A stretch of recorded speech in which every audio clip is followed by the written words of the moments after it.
अस्सलाम वालेकुम स्टूडेंट्स।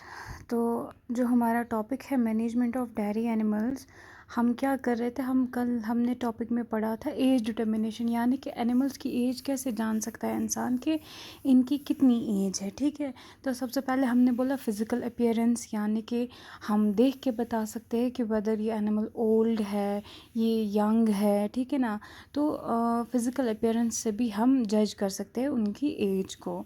और हमने दूसरा बोला था हॉर्न रिंग इन कैटल्स, यानी कि on the basis of the appearance of the rings हम क्या करते हैं, रिंग्स को काउंट करते हैं और उसको ऐड करते हैं किससे, 2 से। वहाँ पे जो हमारा रिजल्ट निकलता है that we consider the age of the cattle. ठीक है, वो हम बताते हैं कि कैटल की एज है, लेकिन वो मेथड मोस्ट प्रोबेबली किन में होता है, फीमेल काउज में। Okay, after that comes the dentition, यानी कि बोला जाता है कि dentition is related to the teeth ना। तो बोला जाता है कि दांतों को देख के भी हम बता सकते हैं कि हम एग्जामिन कर सकते हैं एज ऑफ द कैटल। ठीक है ना, बोला जाता है कि ये तो हर एक में है कि जो टीथ होते हैं क्लासिफाइड होते हैं किन में, incisors, canines, premolars and molars. ठीक है, ये ह्यूमन बींग्स में भी यही होता है। इंसिजर्स जो होते हैं ये आगे हो वाले दांत होते हैं। ठीक है, इनमें क्या होता है, they are 8 in lower jaw and absent in the upper jaw of the ruminants. Ruminant जो होते हैं उनमें इंसिजर्स लोअर जॉ में होते हैं लेकिन अपर जॉ में नहीं प्रेजेंट होते हैं। और वो कितने होते हैं, 8 इन नंबर। ठीक है ना, रूमिनेंट्स में क्या होता है, कैनाइन टीथ एब्सेंट होते हैं, चीक टीथ उनमें 24 इन नंबर होते हैं, जिनमें दोनों 6 जो होते हैं on each side of the jaw, jaw के दोनों तरफ 6 होते हैं। ठीक है, उसके बाद फंक्शन क्या होता है, the function of the cheek teeth, cheek teeth का फंक्शन क्या होता है, चबाने के काम ये आता है। बोला जाता है कि there are 2 sets of teeth in each species, 2 sets होते हैं, एक होता है मिल्क टीथ, दूसरे होते हैं परमानेंट। हम लोगों में भी होते हैं ना टेम्पररी या मिल्क टीथ, जब बच्चा पैदा होता है फिर जो ही वो बड़ा होने लगता है उसको वो दूध वाले दांत आते हैं, फिर एक स्टेज पे क्या होता है वो सारे दांत उसको निकल जाते हैं। Those teeth are called as temporary, यानी कि वो किसी टाइम तक होते हैं, उनको मिल्क टीथ बोला जाता है। उसके बाद जो दांत आते हैं परमानेंट टीथ, यानी वो हमेशा रहने वाले दांत होते हैं। तो हर एक स्पीशीज़ में ये 2 टाइप्स के टीथ होते हैं, that is temporary and permanent teeth.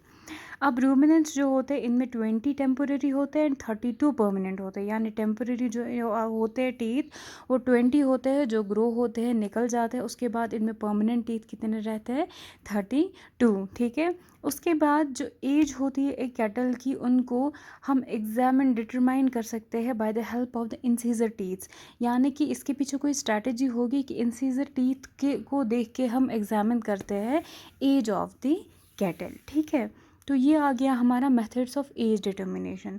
तो यहीं पे हमारा ये टॉपिक ख़त्म होता है। होपफुली आपको समझ आ गया होगा। इसमें हमने क्या पढ़ा था, इसमें हमने पढ़ा था आर्टिफिशियल इंसेमिनेशन किसको बोलते हैं, उसके फ़ायदे क्या होते हैं, हमें कब पता चलता है कि एक काऊ हीट में है, हमें कब पता चलता है कि एक काऊ प्रेग्नेंट है। हमने पढ़ा था कि जब एक काऊ की प्रेगनेंसी, जब डिलीवरी होती है, जब काफ होता है उसको कैसे मैनेज करना होता है, इनकी एज कैसे डिटरमाइन कर सकते हैं। यानी ये इस यूनिट में हमने ये सारे टॉपिक्स कवर किए। अब इसका और एक हिस्सा है इसी चैप्टर का, that is conservation of forage, यानी कि जो ये हम खाने पीने के लिए फोडर वगैरह रखते हैं, फीड रखते हैं एनिमल्स के लिए, इसको हमें कंजर्व कैसे करना है ये हमें आज पढ़ना है। ओके, इंट्रोडक्शन में बोला जाता है जो फोडर क्रॉप्स होते हैं ना, फोडर क्रॉप्स वो क्रॉप्स, देखो हम फील्ड में राइस ग्रो करते हैं, कुछ भी ग्रो करेंगे तो वो किस पर्पस के लिए होता है, वो हमें खुद के लिए चाहिए होता है।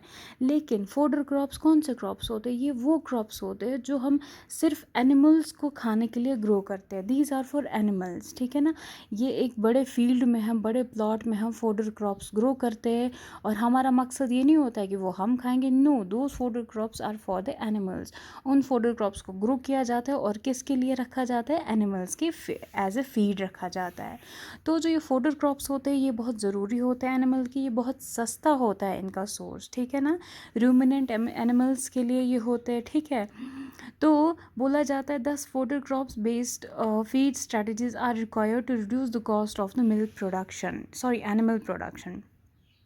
रूमिनेंट्स क्या हो गया, यहाँ पे एक टर्म यूज़ होगी रूमिनेंट, जो मैंने आपको बोला है कि रूमिनेंट क्या होता है, रूमिनेंट वो एनिमल्स होते हैं, देखो हमने जो एनिमल्स होते हैं इनका जो स्टोमक होता है उसका एक पार्ट होता है that is known as rumen, ठीक है।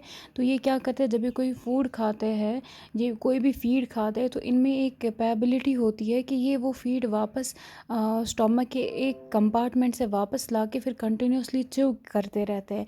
जो ये उसको कर्ड बोला जाता है, वो जो ये कंटिन्यूसली च्यू करते रहते हैं कर्ड को, तो उन एनिमल्स को बोला जाता है रूमन एनिमल्स। यानी those animals that chew the curd, ठीक है ना। तो those animals are known as ruminant animals. तो इन्हीं रूमिनेंट एनिमल्स के लिए फॉडर क्रॉप्स ज़्यादा यूज़ होते हैं। अच्छा, scope and importance of green house industries. Green house industries का क्या स्कोप है, इम्पोर्टेंस है।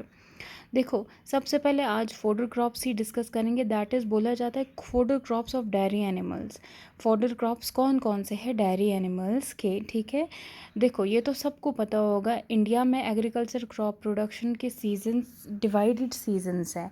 सीजन्स आपने सुने होंगे, खरीफ है, रबी है, ज़ैद है, ठीक है। खरीफ सीज़न कौन सा हो गया, फ्रॉम जून टू सितंबर, ठीक है।